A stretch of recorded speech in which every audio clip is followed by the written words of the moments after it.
Hello, good morning. Happy Saturday. My name is Meghan Maes, and I'm an attorney in the state of Minnesota. I come here Saturdays at 10 to talk about family court issues and the rules in the state of Minnesota. I am not going to be giving you any legal advice today, nor does this make me your attorney. What I do want is to give people information and resources so that they can understand the system and work better with their attorney or the court. I come here Saturdays at 10 and I answer questions. If you have questions about this topic, which is going to be the stages of a child custody trial in Minnesota, you can add them to the chat or you can comment them on the video. Episodes get posted on the YouTube channel Being Civil in Minnesota. If you want to ask a question anonymously, go ahead and do so in the Facebook group Being Civil in Minnesota. Somebody in our group asked about what happens at a custody trial. They wanted to know whether or not judges are hoping that people will resolve their issues themselves, which is called settlement. And I don't necessarily know that judges have a specific settlement in mind, but I do think that people are far more likely to comply with an agreement that they have come up with themselves than one that is come up with by someone else. So with that in mind, yes, settlement and resolution of issues outside of a contested court hearing certainly can help with the ability of the parties to get along. Once you go to court, the gloves are off. A lot of times people will say pretty unkind, or maybe not unkind, but unflattering information, which could be completely true, but that's going to cause a rift. So what happens if you can't settle? Maybe you guys just have a fundamental disagreement on whether or not your kiddo needs tubes in their ears, and that's okay. If you guys are not able to agree, a judge will make a decision, and all of those unresolved matters will be put in front of the judge at the custody trial. There is a great resource on the Minnesota Judicial Branch website. It's on what to expect as a self-represented litigant in court. It goes over what the rules are, kind of what the expectations are, and some of the basic parts of a trial that if you have never been in court before, either you're a new attorney or you are representing yourself, it can be a very helpful tool to just kind of lay out what the basics are. So you have your case and the judge asks, all right, we're going to set this on for trial. First thing you have to think about is how much time is necessary for the judge to hear both sides and then to make a decision. And in order to determine how much time you'll need to figure out who is going to come and talk on your behalf. Who are you going to call as witnesses? What kind of documents, evidence are you going to put into evidence? Is it absolutely crucial that you put that 2019 fuzzy text message into evidence? Maybe. Unlikely, but maybe. So if you are the petitioning party, meaning you filed the court action, the court will traditionally allow you to go first. So what that means is you can make an opening statement. And I will say they are not as common in family court. Hey, good morning. Opening statements, I think, are incredibly powerful. If you're the person that doesn't get to go first and you just have to sit back and listen to everything, an opening statement can be an absolutely fantastic opportunity to frame your evidence that you are going to present and to anticipate what the other side is going to say. Hey, good morning. How are you, Maria?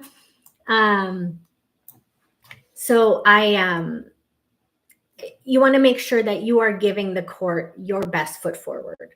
So consider what you want to say. It's not going to be long, right? You're not going to get to filibuster the courtroom and just talk forever, but 5 minutes maybe, it can be really powerful. So if you're the petitioner, you get to go first. You would get to make your opening statement.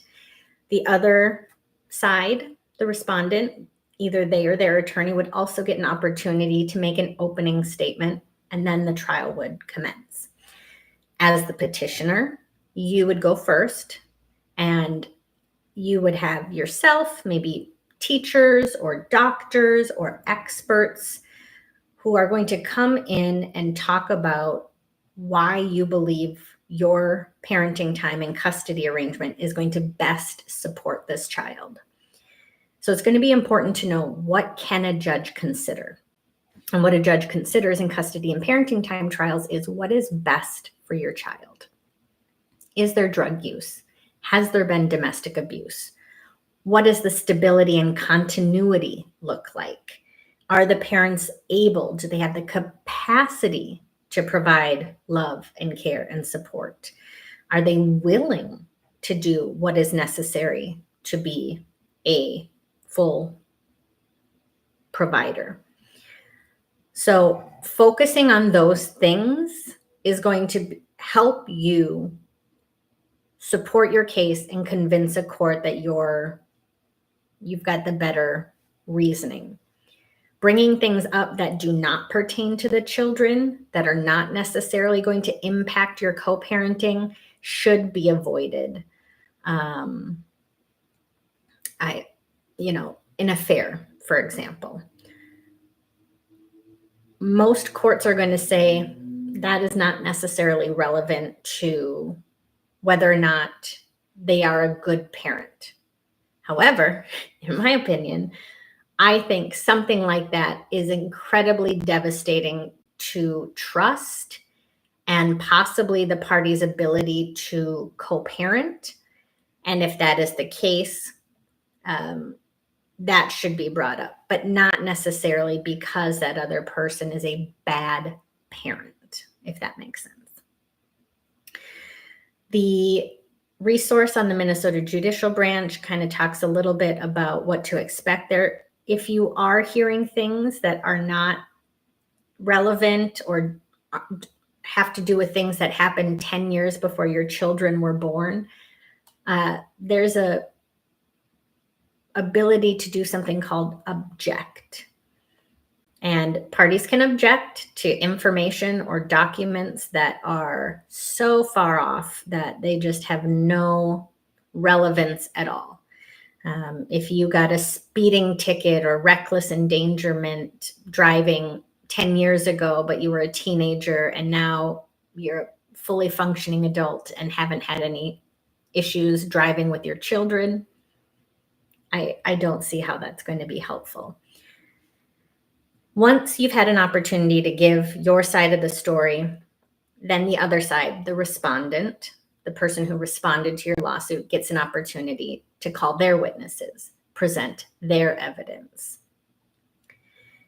While a trial is going on, after each witness testifies, the other side will have the right to ask them questions. It's called cross-exam. So if they left out some details, wanting to make it sound less terrible than it was, you get to come in and be like, oh, okay, and wasn't your DWI at 11 o'clock in the morning? And weren't you leaving the school's concert? Things like that. You'll have an opportunity to do something called cross-examination. So once the respondent gives their side of their story, then you can decide, well, do I have anything to rebut their evidence, meaning challenge it or call it into question? Then you can offer additional evidence. Make sure that it is limited to what is relevant and absolutely necessary to clarify for the court. Once all the evidence is in, there's an opportunity for closing arguments. Now, sometimes people will want to make those in writing to have an opportunity to think and have